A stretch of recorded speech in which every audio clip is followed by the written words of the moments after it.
परमात्मा ने ये मानव तन विशेष रूप से इसलिए बनाया है कि जीव इस तन को पाकर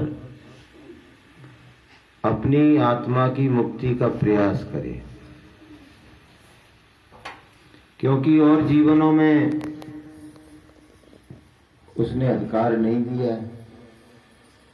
गुरु महाराज कहते हैं भोग योनि है।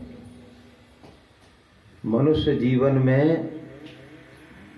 एक बार इस अवसर से चूक गए। जो आज जीव जंतु हैं वो कभी ना कभी तो इंसान बने ही होंगे। विचार करना चाहिए। ऐसा नहीं है कि जो चींटी है वो हमेशा चींटी ही बनी रही, कुत्ता हमेशा कुत्ता ही पहले से ही था। वो तो साहब जब बनता है कुत्ता ही बनता है, ऐसा थोड़ी होता है। लेकिन कभी मनुष्य बने थे, तब उन्होंने मनुष्य जीवन का ठीक सदुपयोग नहीं किया। इसको परमात्मा की प्राप्ति में नहीं लगाया, अपने आत्मा के कल्याण में नहीं लगाया। बस इतनी सी गलती की, और बाकी तो उन्होंने सब काम वही किए होंगे जो हम कर रहे हैं। खाने का काम, पीने का काम, उदर पूर्ति का काम, बच्चे पैदा करने का काम, जीवन जीने का काम, सामाजिक संबंधों को बनाए रखने का काम, देश दुनिया के काम, पैसा संग्रह करने का काम, अपने पराये का बोध, ये सब उनको रहा होगा। एक काम करने से चूक गया प्राणी कि सद्गुरु की शरण में नहीं गया और आत्मा की जागृति का साधन नहीं जाना और उस मार्ग पर नहीं चला। वह उसका इतना बड़ा दुष्परिणाम है कि वो 84 के जेल खाने में भटकता फिर रहा है। उसको बार बार जन्मना पड़ता है और बार बार मरना पड़ता है। और ये तो सामने है 84। और गुरु महाराज कहते हैं कि मनुष्य जीवन का जिन्होंने मनमाने ढंग से प्रयोग किया कि जो मुझे अब आएगा वो मैं करूंगा, ना मैं संतों की सुनने वाला हूं, ना अवतारी शक्तियों की सुनने वाला हूं, ना पीर फकीर पैगंबरों की सुनने वाला हूं, मुझे तो जो भाएगा सो मैं करूंगा। यानी जिसने स्वेच्छाचारी जीवन जिया, गुरु महाराज कहते हैं ये मृत्यु लोक का जो विस्तार है ना, ये बहुत थोड़ा है। 86,000 योजन में नरकों का विस्तार है। योजन कितना होता है पता है? लगभग 5 किलोमीटर का एक योजन, और 86,000 योजन इतनी दुनिया नहीं है, दुनिया से बहुत ज्यादा। और बड़े बड़े नरक और बड़े बड़े दुखों से भरे हुए। एक बार गुरु महाराज बता रहे कि वहां बच्चों ऐसी मशीन टाइप की एक लगी हुई है कि जीव के इतने छोटे टुकड़े कर देते हैं, वो छिन में काट के रख देती है पूरी, और छिन में फिर वैसा हो जाता है और फिर काटना। मतलब उसे कष्ट का बोध कराना है कि किसी को काटने का, जो तुमने जीवों की गर्दन काटी उसका तुम बोध करो कि काटने का कितना कष्ट होता है।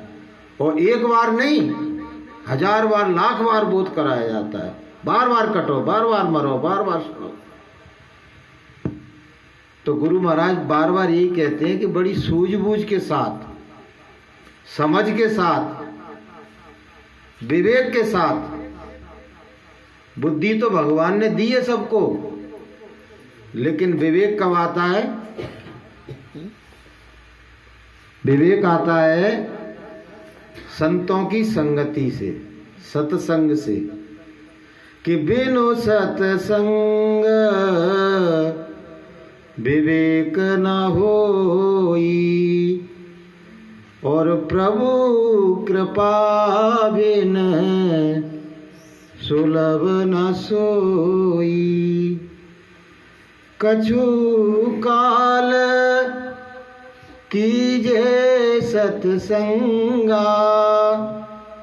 और बिन ही प्रयास होए भव भंगा, और बिन ही प्रयास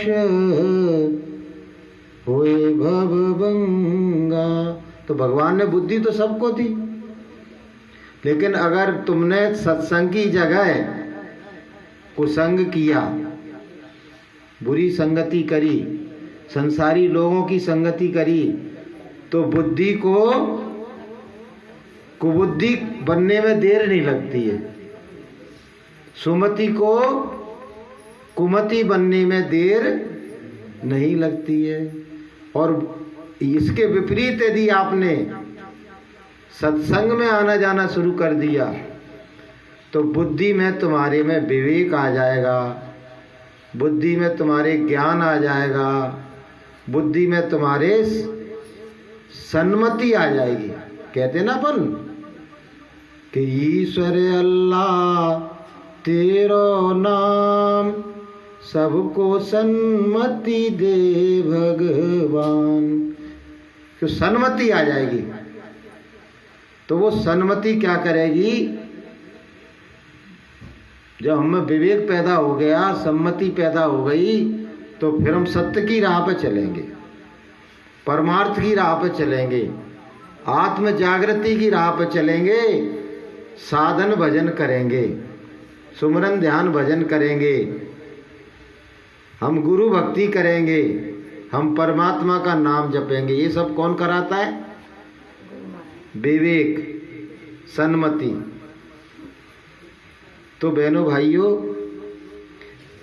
जब चूके तब चूके, अब तो नहीं चूको। करोड़ों वर्षों से चूकते चले आ रहे हो और संसार सागर में भटकते चले आ रहे हो।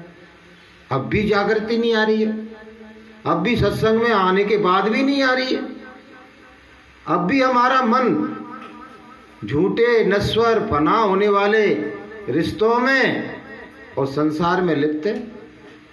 संसार की तरक्की, संसार का विकास, संसार का संवर्धन, इसमें ही लगे हुए, रिश्तों के संवर्धन में लगे हुए। अरे मेरा वो फलाना रिश्तेदार, मैं उसके यहाँ नहीं गया अवसर पे, तो मानो संबंध टूटे ही जानो। उससे संबंध टूटने का तुमको डर है, और परमात्मा से संबंध तुम्हारा जो सदियों से परमात्मा ने संबंध बना रखा है, उससे तोड़े बैठे हो, इसका डर नहीं है।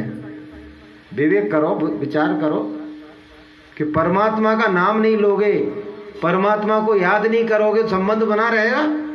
बोलो नहीं। कि प्रभु में तो आप ही आप भुलाया, प्रभु जी मैंने आप ही आप भुलाया।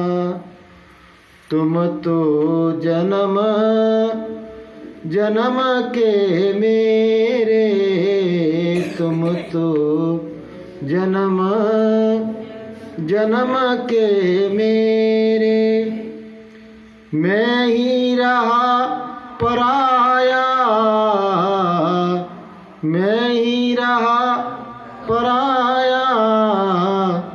प्रभु जी मैंने आप ही आप भुलाया, गुरु जी मैंने आप ही आप भुलाया। परमात्मा ने हमको नहीं बुलाया है। गुरु महाराज कहते वो तो आज भी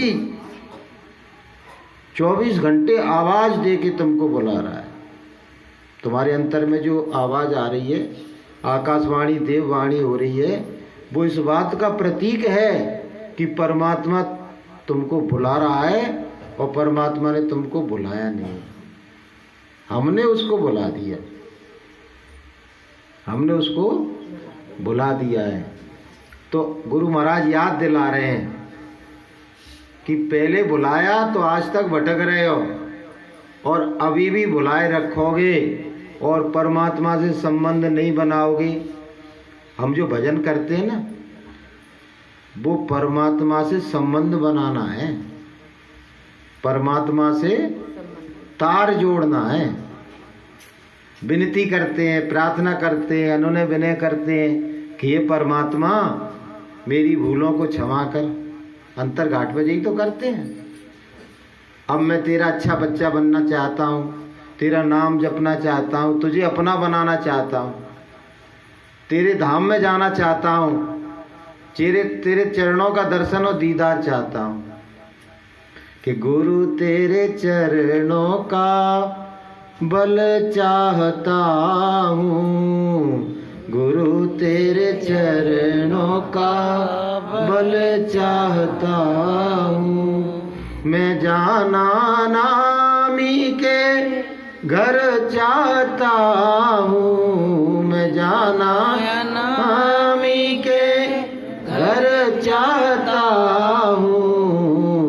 गुरु तेरे चरणों का बल चाहता हूँ, गुरु तेरे चरणों का बल चाहता हूँ। तो गुरु महाराज से गुरु महाराज की सहायता से, गुरु महाराज के चरणों का बल लेके, चरणों की रज लेके क्या चाहते हैं कि मैं अपने परमात्मा के पास पहुंच जाऊं। हालांकि परमात्मा वो स्वयं है, लेकिन जीव के मन में ये भावना रहती है कि ये मेरे गुरु है और भगवान मेरा वहां बैठा है, भगवान अनामी धाम में सत्यलोक में बैठा है। तो ये गुरुदेव कृपा करें मुझे और मुझे अपने परमात्मा से मिला दे। तो हम तो अक्षम हैं, निवल हैं, असहाय हैं। जिसने हमको फंसाया है वो सबल है, वो इतना सबल है कि उसके आगे हमारी कुछ चलती नहीं। तो गुरुदेव के बल की जरूरत है। अकेले हम चाहें कि हम भजन करके, साधना करके, राम राम बोल के या राधे राधे बोल के हम अपने घर पहुंच जाएंगे, तो ये संभव है क्या? बोलो नहीं। अगर पहुंचते तो पहुंच जाते ना, सभी पहुंच जाते, पहुंचते तो सभी पहुंच जाते। लेकिन गुरु मिल जाते हैं, गुरुदेव का जब सहारा मिल जाता है, उनकी जब शक्ति मिल जाती है, उनकी जब जीवन पर कृपा हो जाती है, तो ऐसे जीव उनके नाम जहाज में बैठ के, नाम जहाज में बैठ के भवसागर से पार हो जाते हैं। बोलिए प्रेम से। जैसे बस आखिरी बात कह के खत्म कर रहा हूँ। जैसे मुझे बम्बई जाना है, कलकत्ता जाना है, मद्रास जाना है। कितने लोग हैं जो ये सोचते हैं कि भैया चलो बम्बई, थैला उठा लो, पहिया पहिया चलेंगे। आप बताओ कौन जाना चाहता पहिया पहिया? कोई नहीं। बोलो कोई नहीं। कि पहिया पहिया चलेंगे, पाए काय के लिए दिए? सब कहेंगे ट्रेन से जा रहे हो या बस से। बोले कि और जल्दी जाना है तो फिर जहाज में बैठ जाना, 2-3 घंटे में ही खेल हो जाएगा है। और थोड़ा पैसे का अभाव है तो भैया बस में बैठ जाना, ट्रेन में बैठ जाना। लेकिन पैदल कोई नहीं जाना चाहता। लेकिन भगवान के यहाँ सब अकेले ही जाना चाह रहे हैं कि मैं तो राम राम बजाऊंगा और भगवान के यहाँ पहुँच जाऊंगा। अरे भैया, जब नाम जहाज चल रहा है, नाम जहाज लगा दिया गया है और वो मिनटों का और घंटों का काम सेकंडों में कर रहा है, उसकी रफ्तार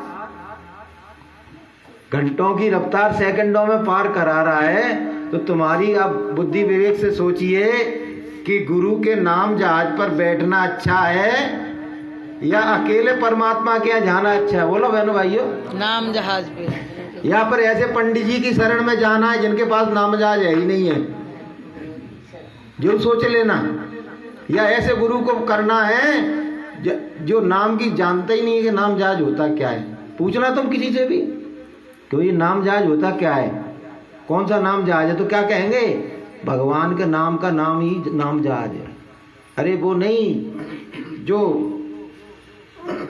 परमात्मा का जो शब्द है, परमात्मा की जो आवाज है, उसकी जो साधना है, उसको नाम जहाज कहते हैं। कि नाम जहाज लगाए के कीना भव से पार। जिसने नाम जहाज लगाया है,